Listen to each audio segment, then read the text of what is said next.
नमस्कार भारत गैस।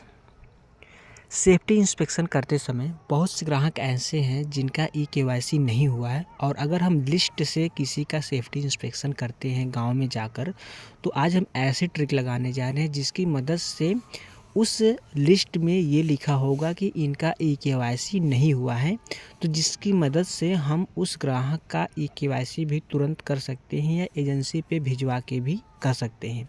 दूसरी चीज़ ये है कि जैसे बहुत से ग्राहक जिनका ई-केवाईसी नहीं हुआ है, फिर भी हम उनकी गैस की रिफ़िल की डिलीवरी कर देते हैं, जो थोड़ा सा प्रॉब्लम होता है। तो इसमें ये भी फ़ायदा रहेगा कि हम उनकी गैस की डिलीवरी करने से पहले हमारे सामने वो शो हो जाएगा कि इनका ई-केवाईसी नहीं हुआ है। तो वीडियो को आप स्किप करके देखेंगे तो समझ में नहीं आएगा। आपको एग्जैक्टली वीडियो को अच्छे से देखना है जिससे आपको पूरा समझ में आ जाए।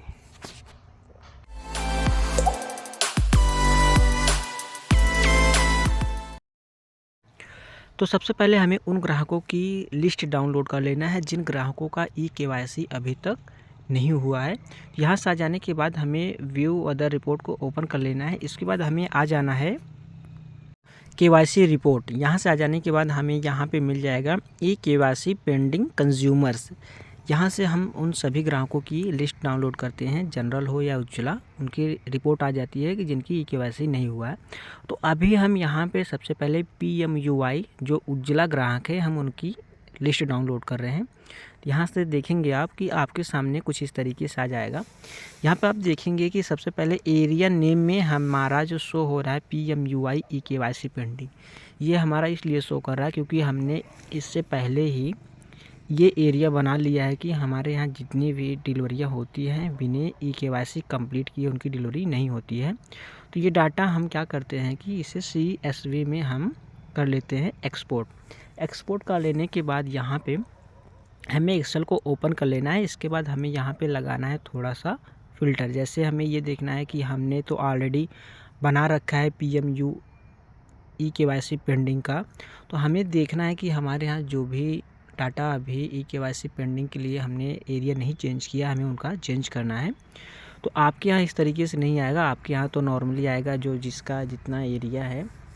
तो हमारा जो है हमें उस एरिया को देख लेना है जिन लोगों का हमारा अभी भी हमने उनका एरिया चेंज नहीं किया है। एक चीज़ और बताना चाहेंगे, जैसे मान लीजिए आज आपने चेंज कर दिया और बाद में आप सोचेंगे कि ये एरिया हमने चेंज कर दिया, बाद में सबको आपको फिर से वापस करने के लिए आप 2 मिनट में सबका सही कर सकते हैं, इसमें आप परेशान मत होइएगा। बट ये डाटा आपको क्लियर करने में बहुत समय लगेगा क्योंकि आपके यहाँ अगर कनेक्शन ज़्यादा है और सबका डाटा इस तरीके से करने में आपको बहुत समय लगेगा।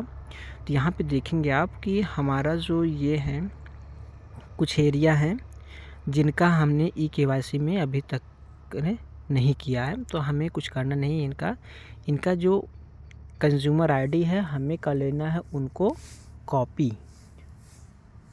कॉपी कर लेने के बाद यहाँ से हमें आ जाना है फिर से LPG नेक्स्ट वाले ऑप्शन पे और यहाँ से हमें ट्रांजैक्शन फॉर डिस्ट्रीब्यूटर वाले ऑप्शन को कर लेना है ओपन कर लेने के बाद यहाँ से हमें बना लेना है एक नया एरिया मास्टर को ओपन करके यहाँ पे हमें लिख लेना है ई-केवाईसी पेंडिंग उज्ज्वला कर लेना है या PMUY ई-केवाईसी पेंडिंग, या आपको जो भी लिखना है आप उस तरीके से लिख सकते हैं। बाकी आपको एरिया कोड यहाँ पे डाल देना है।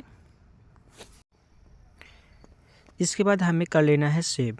आप सेव कर लीजिएगा क्योंकि हमने ऑलरेडी एरिया बना रखा है, इसलिए हम आपको सिर्फ दिखा देते हैं। यहाँ पे देखेंगे PMUY ई-केवाईसी पेंडिंग डाटा हमारा ऑलरेडी से है, एरिया में हमारा बना हुआ है, तो हम एरिया नहीं बनाते हैं, आप बना लीजिएगा।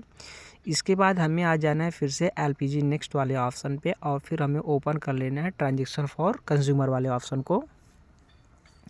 यहाँ से हमें प्रोफाइल चेंज में जाना है और इसके बाद यहाँ पे आपको मिल जाएगा एरिया कोड। इसमें हमें चेंज कर लेना है जो हमने ई-केवाईसी पेंडिंग का जो हमने एरिया बनाया है, हमें वो वाला यहाँ पे सेलेक्ट कर लेना है। सेलेक्ट कर लेने के बाद थोड़ा सा स्क्रॉल करके नीचे आएंगे तो यहाँ पे आपको मिल जाएगा सुरक्षा ट्यूब एक्सपायरी डेट।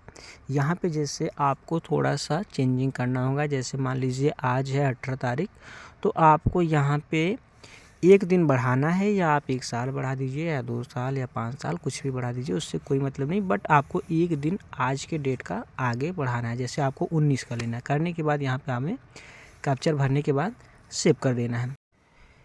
इसके बाद हमारा जो नेक्स्ट कंज्यूमर नंबर है हमें उसे कर लेना है कॉपी। इसके बाद फिर हमें प्रोफाइल चेंज में चले आना है और प्रोसीड कर लेना है। प्रोसीड कर लेने के बाद एरिया कोड में हमें उस कंज्यूमर नंबर को फिर से ले जाके डाल देना है PMUI eKYC पेंडिंग में, और इनका जो सुरक्षा ट्यूब एक्सपायरी डेट है हमें आज के डेट से 1 दिन अपडेट कर देना है, बढ़ा देना है, या आप 1 साल 2 साल भी कर सकते हैं। फिर हमें कैप्चर कोड भरने के बाद फिर से हमें यही कर लेना है अपडेट। अब यही काम आपके जितने भी eKYC पेंडिंग है आपको सबका कर लेना है। कर लेने के बाद अब आपको आ जाना है फिर से LPG नेक्स्ट वाले ऑप्शन पे और हमें ओपन कर लेना है रिपोर्ट। रिपोर्ट को ओपन कर लेने के बाद फिर हमें आ जाना है व्यू अदर रिपोर्ट को, और यहाँ से हमें फिर से मिल जाएगा डिस्ट्रीब्यूटर ट्रांजैक्शन रिपोर्ट। यहाँ पे गो कर लेना है। गो कर लेने के बाद यहाँ पे आपको मिल जाएगा इंस्पेक्शन ड्यू रिपोर्ट। अब ये रिपोर्ट आपके सामने आ जाएगा और यहाँ से हमें कर लेना है ओवर ड्यू, मतलब जिन लोगों का अभी हमें करना है, और फिर से कर लेना है व्यू रिपोर्ट। इसमें उन्हीं लोगों का डिटेल आएगा जिन लोगों का इंस्पेक्शन अभी पेंडिंग है, जिनका हमें आज के डेट में करना है। तो हम इसे CSV में कर लेते हैं एक्सपोर्ट। CSV में करने पे थोड़ा सा फ़ायदा ये होता है कि डाटा ज़्यादा क्लियरिटी से मिल जाता है और इसमें ज़्यादा मर्ज फाइल नहीं होती है। तो ये देखिए आपके सामने कुछ इस तरीके से आ जाएगा।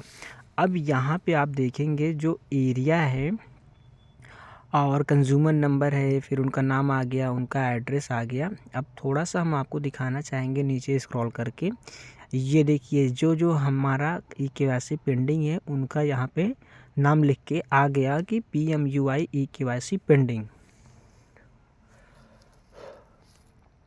तो आपका जो जितने भी कंज्यूमर है वो आपको इसमें हाईलाइटेड हो जाएंगे कि eKYC इन लोगों का पेंडिंग है, और सेफ्टी इंस्पेक्शन करते समय हम इन सभी लोगों का eKYC भी तुरंत कर सकते हैं और हमें ये पता चल जाएगा कि इन लोगों ने अभी तक कराया भी नहीं है। तो हमें इन्हें एजेंसी पे भेज के भी करवा सकते हैं या खुद अपने ऑपरेटर एप्लीकेशन से कर सकते हैं। हेलो BPCL एप्लीकेशन बंद हो गया था eKYC के लिए, अब वो भी चालू हो चुका है। तो कुछ इस तरीके से हमारा डाटा हो जाएगा फ़िल्टर बहुत अच्छी तरीके से, और आप अपने डिलीवरी मैन या जो भी आपका सेफ्टी इंस्पेक्शन करता है आप उसे बता सकते हैं कि भाई आप ये वाला इंस्पेक्शन के लिए आप उस ग्राहक को eKYC करने के लिए एजेंसी पे भेज दीजिए। और दूसरी चीज़ यही चीज़ आप जब डिलीवरी करेंगे तो रिफ़िल की डिलीवरी करते समय उसमें लिख के आ जाएगा कि eKYC पेंडिंग है। जब हम शेड्यूल करते हैं वहाँ पे आपको दिख जाएगा, रिफ़िल डिलीवरी करते समय आपको पता चल जाएगा कि इन लोगों ने अभी eKYC नहीं कराया है, फिर भी ये बुकिंग करते हैं और इनका गैस जा रहा है। तो आप उनकी रिफ़िल की डिलीवरी भी रोक सकते हैं या आप उन्हें बता के उनकी eKYC भी बहुत आराम से करा सकते हैं। तो कुछ इसी तरीके से किया जाता है। धन्यवाद।